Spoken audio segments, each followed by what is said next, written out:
The Ford Capri was nothing more than a Cortina in a sports jacket.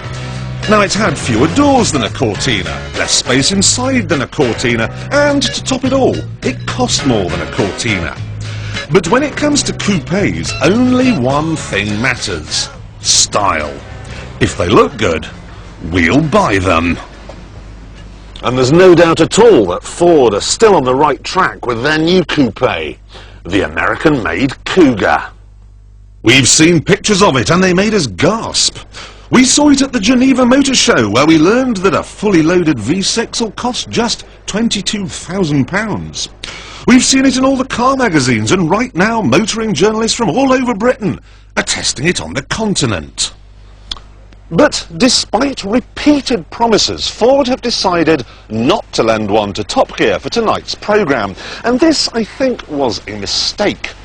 You see, in a BBC Two tradition started by Have I Got News For You, people or things who promise to turn up and then don't get replaced with a tub of lard.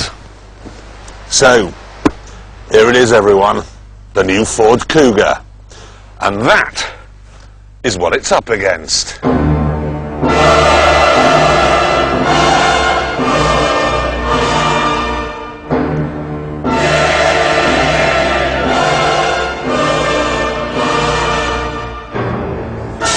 All these cars cost between £20,000 and £30,000, and pretty well all of them are excellent. But I'm looking for the best, and as a result I have to start the elimination process by picking nits.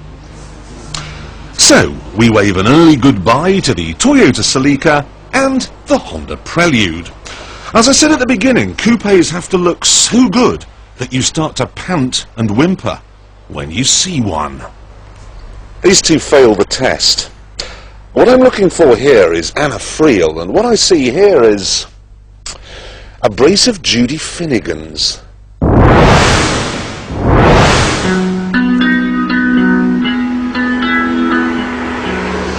Mercedes, on the other hand, has got it absolutely right with the CLK.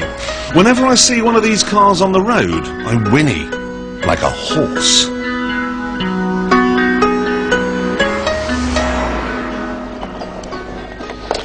However, while looks are important, crucial even, value matters too, and on that front the Mercedes has a couple of problems. If you buy a fast one, it's too expensive, and if you buy a cheap one, it's too slow. Beautiful girl. For the same price as a 2-litre Merc, you could have this 3-litre Peugeot 406 Coupe. But don't get excited, because the running costs are horrendous.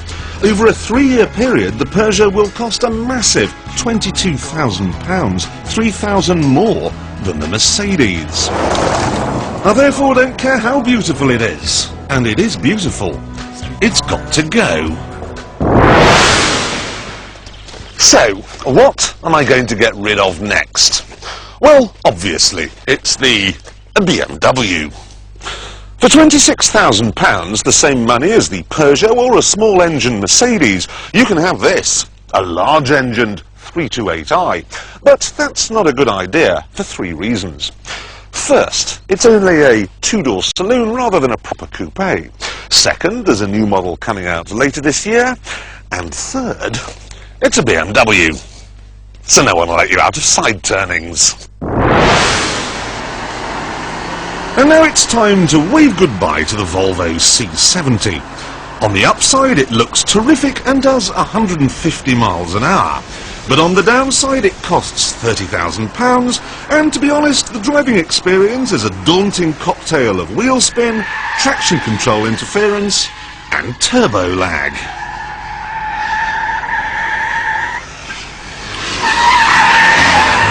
Could be worse, though. It could be the tub of lard. This thing has a bouncy ride and just won't go round corners at all.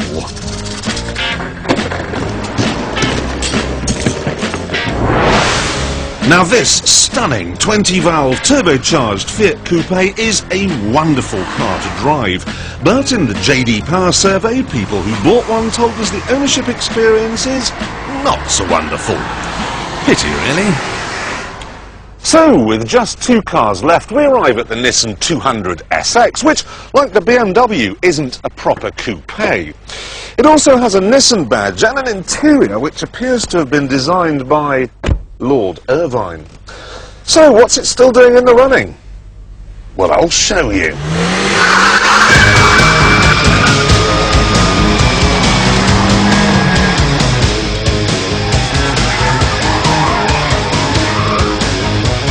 Like the BMW and Mercedes, this has rear-wheel drive.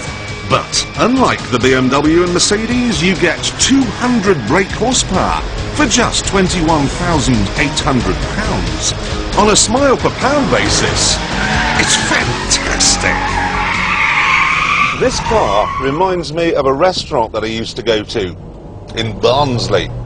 From the outside it looked awful, and inside there were plastic tablecloths and horrid sauce bottles. But the food was so good, I just kept going back for more. However, it can't win because while it's a great car to drive, it instills no sense of pride. At night, you walk into your house without a backward glance. Now you can buy any one of the cars we've eliminated and you'll like it. They're all good. But there's one car left which is utterly and completely brilliant.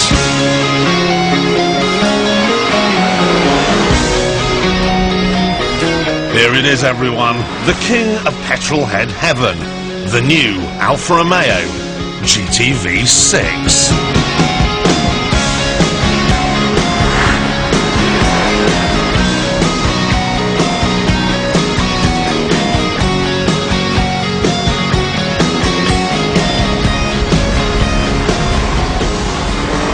Now I want to make something perfectly plain from the outset here. This car is nowhere near perfect.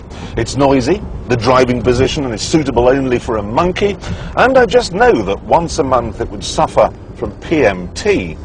Leave the top off the toothpaste tube and in the morning it'll throw a clock radio at you. At £28,000 it's also very expensive, and to make matters worse, a new model with tweaked bodywork and a 6-speed gearbox is due out in the autumn. And I haven't finished yet. Those rear seats are a joke, and though you may not believe it, the boot is even worse. Okay if you're a pea salesman, not so good if you sell broad beans. As a practical proposition, this car is useless. But would you just take a look under the bonnet? Never mind that that's a brand new 220 horsepower 3-litre V6. Just look at it. And when you see detailing like that brake assembly, you just know that this car's going to stir your soul with an egg whisk.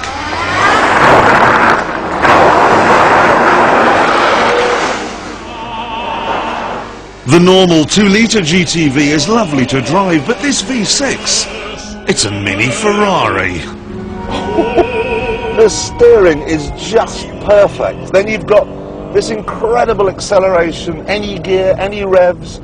Oh, and don't worry about the grip, because this car's got the most amazing chassis. And the top speed's 150, I swear. There are only a handful of cars in the entire world round a racetrack that'll keep up with it.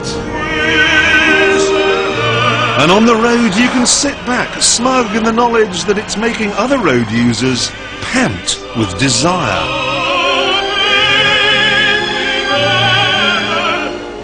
It looks so good that even after a long, hard drive, you just can't leave it alone.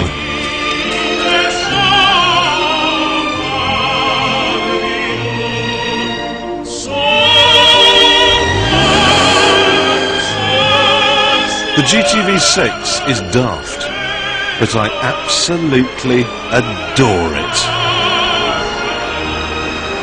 When we finally get our hands on a Ford Cougar, sometime in the next series, is Coupe we've seen all night, but one of the nicest cars I have ever driven.